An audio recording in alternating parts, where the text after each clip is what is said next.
E agora vamos falar de uma coisa importante, muito importante. O Bob Furuia, agora é o nosso Bruno Capote. Sou eu. Muito se fala, Bruno Capote, de que a gente precisa ter uma justiça que não seja imprevisível. Né? Tem que ser previsível. E o Cássio Conká falou, isso é comigo mesmo. Eu sou absolutamente previsível. Né? Não surpreendo ninguém. Do que é que eu estou falando? O Supremo Tribunal Federal, Reinaldo, retomaria hoje no plenário virtual o julgamento de 14 ações que discutem atos do governo Bolsonaro que tratam da posse, compra, registro e tributação sobre armas e munições. O ministro Alexandre de Moraes, que tinha pedido vista, chegou a apresentar o voto agora. Na sequência, porém, o ministro Nunes Marques voltou a paralisar o julgamento. Ele pediu mais tempo para analisar os pacotes de ações, o pacote de ações.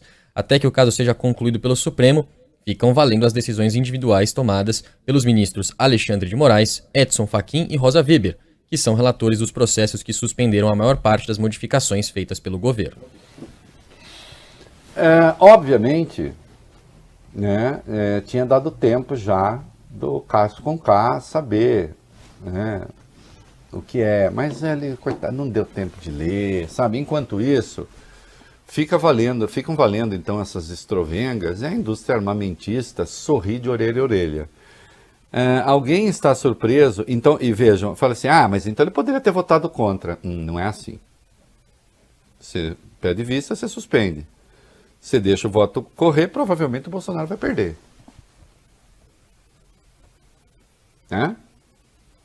Então aí você mantém, e a indústria armamentista agradece. Embevecida. Mas ainda no capítulo das armas, o Bob Furuia. Sim. O tio Rei, tem gente que fala assim, teve acordão, foi acordão que aconteceu, acordão, foi acordão, e aí o acordo, aí a tese do acordo é boa porque quando é acordo, todo mundo cede um pouco, né? Um cede, outro cede, encontra meio termo ali, né? Então então vamos fazer um acordo.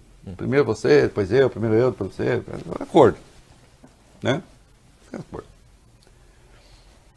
E eu sustento que não houve acordo. Agora, quem diz que houve é que aponte as evidências, né? Eu, como não tenho nenhuma, então digo, não houve.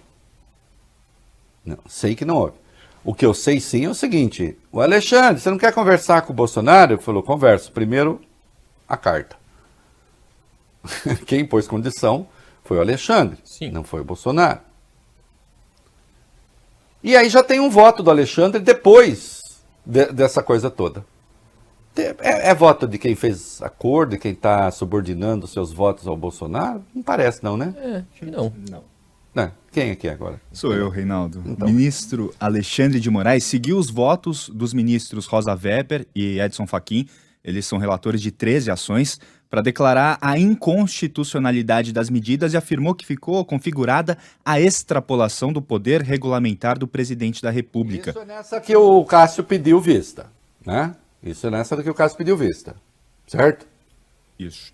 Segundo agora tem ele, outra coisa. Isso. No julgamento em que é o relator, Reinaldo, o Alexandre suspendeu uma portaria editada por Bolsonaro que na prática dificultava o rastreamento de armas e munições. Publicada em abril de 2020, a medida revogou 3 portarias sobre rastreamento de produtos bélicos de uso exclusivo do Exército. O Moraes concluiu que houve desvio de finalidade do governo ao revogar a atuação do Sistema Nacional de Rastreamento de Produtos Controlados pelo Exército, o SISNAR, criado em 2020. Para o ministro, a Constituição determina que a União controle a circulação de armas, levando em conta o risco social associado a elas. Alexandre de Moraes também disse que a portaria de Bolsonaro contraria compromissos internacionais firmados pelo Brasil para prevenir e reprimir o comércio ilegal de armas de fogo e o crime organizado. Aliás, um voto impecável, o que vocês acham? Então, estamos falando aqui de 2 coisas. Primeiro, o Alexandre votou junto com os outros ministros naquele voto suspenso pelo pedido de vista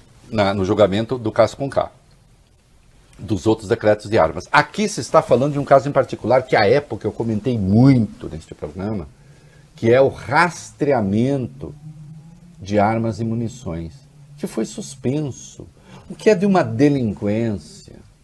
A quem interessa suspender o rastreamento de arma legal que entra no Brasil? A quem interessa? Então entra um fuzil comprado legalmente. Ele tem um número, ele pode ser rastreado. Ora, essa arma pesada não pode entrar legalmente e depois cair na mão dos ilegais? Só interessa a um grupo que está promovendo hoje uma guerra lá na zona oeste do Rio. Milícias. E também narcotráfico. Mas essa passagem da arma legal para a milícia ela é muito mais comum da arma legal para a ilegal do que do narcotráfico que já compra no mercado ilegal. Suspender o rastreamento só interessa às milícias. E o Alexandre foi lá e disse, está sem efeito essa medida. Parabéns. É o certo. Eu queria que algum vagabundo, que é vagabundo, explicasse qual é a virtude de se suspender o rastreamento de arma. Vai, tenta provar que isso é bom pra gente decente, que eu quero ver. Canalhas. Vamos para os comerciais.